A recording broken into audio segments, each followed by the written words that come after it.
नाज़रीन अस्सलाम वालेकुम। आप देख रहे हैं आपका अपना चैनल ज़ाविया। मैं आपका मेज़बान गालिब सुल्तान। नाज़रीन, पेशावर हाई कोर्ट से एक फ़ैसला आया है और उस फ़ैसले के नतीजे में तहरीक इंसाफ से जो बल्ले का निशान है वो एक मरतबा फिर से जो है वो वापस ले लिया गया है। इससे कबल जो है इलेक्शन कमीशन ने तहरीक इंसाफ के इंट्रा पार्टी इंतखाबात के ऊपर तहफ़्फ़ुज़ात का इज़हार करते हुए ये कहा था कि इनके इंट्रा पार्टी इंतखाबात दुरुस्त नहीं हुए हैं और इनका जो तरीक़ाकार था इंतखाबात करवाने का वो ठीक नहीं है। सभी स्टेक होल्डर्स को ऑन बोर्ड नहीं लिया गया और इमरान खान ने जो हिदायत दी हैं उसके ऊपर जो है मसनूई से और रस्मी से और कागजी कार्रवाई करके इंतखाबात करवा के जो है वो एक बंदे को जो है वो पार्टी का चेयरमैन लगा दिया गया और उसके ऊपर नौरीन रो रही है कि नाम से भी जो है वो सोशल मीडिया के ऊपर ट्रेंड चलना शुरू हो गए थे कि जनाब नौरीन ने इसके ऊपर जो है दरखास्त इलेक्शन कमीशन में दायर की हुई है कि मैं तहरीक इंसाफ की बहुत पुरानी वर्कर हूँ, मेरी इसके लिए कुर्बानियाँ हैं, मैंने 25 साल इस जमात की खिदमत की है। लेकिन अब जनाब 1.5 साल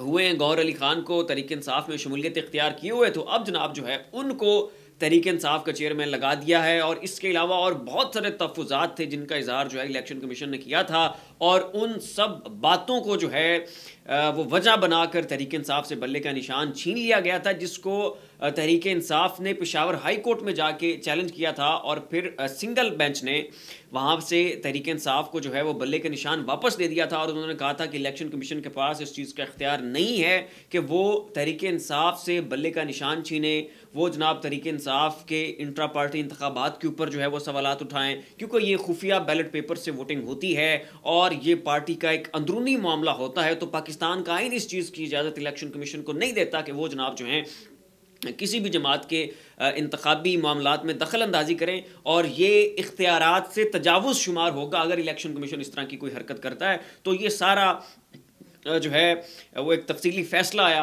और इसके ऊपर तहरीक इंसाफ के लोगों ने बड़ी खुशी मनाई और बड़ा जश्न मनाया गया कि हमें जो है वो बल्ले का निशान वापस मिल चुका है। तो उसके उस वक्त भी जो है माहिरीन ने उसके ऊपर राय देते हुए कहा था कि अभी तक जो है वो मामला टला नहीं है, ये फ़ैसला सुप्रीम कोर्ट में चैलेंज हो सकता है। इस फैसले में अभी जो है एकदम मिठाइयाँ बांटनी नहीं चाहिए क्योंकि आगे जाके इलेक्शन कमीशन इस हवाले से कुछ भी कर सकता है।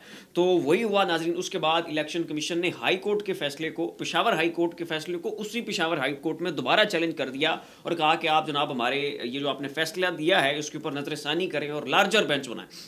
तो अब नाज़रीन जो बड़ा बेंच बना है उन्होंने दोबारा इलेक्शन कमीशन के उस फैसले को बहाल कर दिया है और कहा है कि आपके जो एतराज़ात हैं वो दुरुस्त हैं और जो आपने इलेक्शन कमीशन ने तहरीक इंसाफ से बल्ले का निशान छीना है, ये आपका जो फैसला है ये आपकी जुरिस्डिक्शन में आता है, ये आपके इख्तियार में है और जो आपके तहफ़्फ़ुज़ात हैं वो भी दुरुस्त है। लिहाजा इस बुनियाद के ऊपर जो है तहरीक इंसाफ से आप बल्ले का निशान छीन सकते हैं। और जनाब इलेक्शन कमीशन का वो पहला फैसला जो 22 दिसंबर को आया था उसको जो है पेशावर हाई कोर्ट ने एक मरतबा से फिर जो है वो बहाल कर दिया है। तो यहाँ पर सवाल पैदा होता है कि पहले जो पेशावर हाई कोर्ट से फैसला आया था वो फिर क्या था?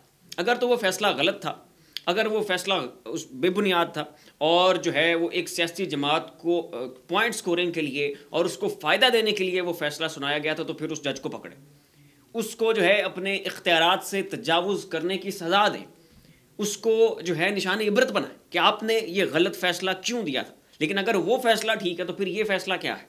तो मतलब तमाशा लगा हुआ है इस मुल्क में। एक ही अदालत है, वहीं से उसी एक इशू के ऊपर फैसला आता है कि जनाब ये मामला ऐसे होना है और फिर वही अदालत है, वहीं से फैसला चंद दिनों के बाद वो रिवर्स हो जाता है।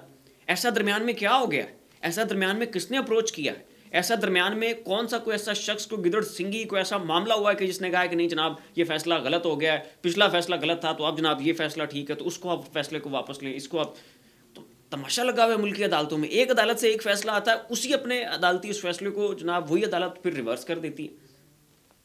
इसके ऊपर नाज़रीन अब जो तफसीली जो इसकी पूरी रिपोर्ट फैसले की आई है वो मैं आपको पढ़ के सुना देता हूँ। वैसे तो बहुत लंबी है, उसके चंद एक नुकात जो है मैं आपके सामने रख देता हूँ। पेशावर हाई कोर्ट ने पीटीआई के बल्ले का निशान वापस लेने का इलेक्शन कमीशन का फैसला बहाल कर दिया। तफसीलात के मुताबिक पेशावर हाई कोर्ट ने पीटीआई के बल्ले के निशान के खिलाफ इलेक्शन कमीशन की दरखास्त मंजूर कर ली। पेशावर हाई कोर्ट ने इस हवाले से महफूज फैसला सुना दिया। अदालत ने पीटीआई से बल्ले का निशान वापस लेने का फैसला बरकरार रखा है। पेशावर हाई कोर्ट ने इलेक्शन कमीशन का 22 दिसंबर का फैसला बहाल कर दिया। पेशावर हाई कोर्ट ने पीटीआई इंट्रा पार्टी इंतखाबात से मुतल्लिक इलेक्शन कमीशन की नजरसानी दरखास्त पर गुज़श्ता रोज़ फैसला महफूज किया था। हाई कोर्ट में पीटीआई इंट्रा पार्टी इंतखाबात और इंतखाबी निशान केस में इलेक्शन कमीशन की हाई कोर्ट ऑर्डर पर नजरसानी दरख्वास्त पर समाअत हुई थी। आगे भी बड़ी लंबे चौड़े इसके मंदरजात हैं, अब क्या उसके ऊपर जो है आपका वक्त ज़ाया करना है।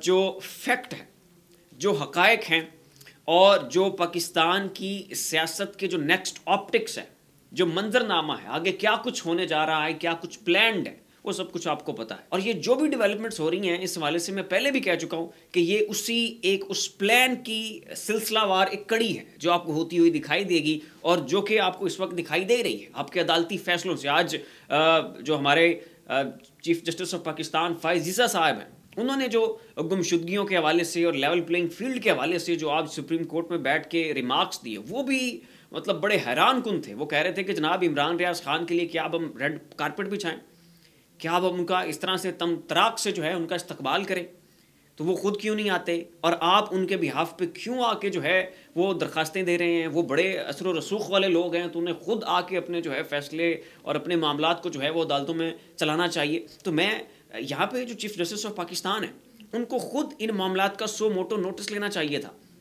उनको खुद इन चीज़ों की निगरानी करनी चाहिए थी कि क्यों तहरीक इंसाफ के लोगों से कागजात नामजदगी छीने जा रहे हैं, क्यों उनको लेवल प्लेइंग फील्ड नहीं मिल रही है, क्यों जबरी गुमशुदगियां हो रही हैं, क्यों लोगों को अगवा किया जा रहा है, क्यों इमरान रियाज खान आज बोलने के लायक भी नहीं है। चीफ जस्टिस ऑफ पाकिस्तान का ये हक बनता था, उनका ये फ़र्ज़ बनता था कि वो खुद इन चीज़ों का आके सो मोटो नोटिस लेते, मुल्की अमूल के ऊपर जो है वो निगाह रखते।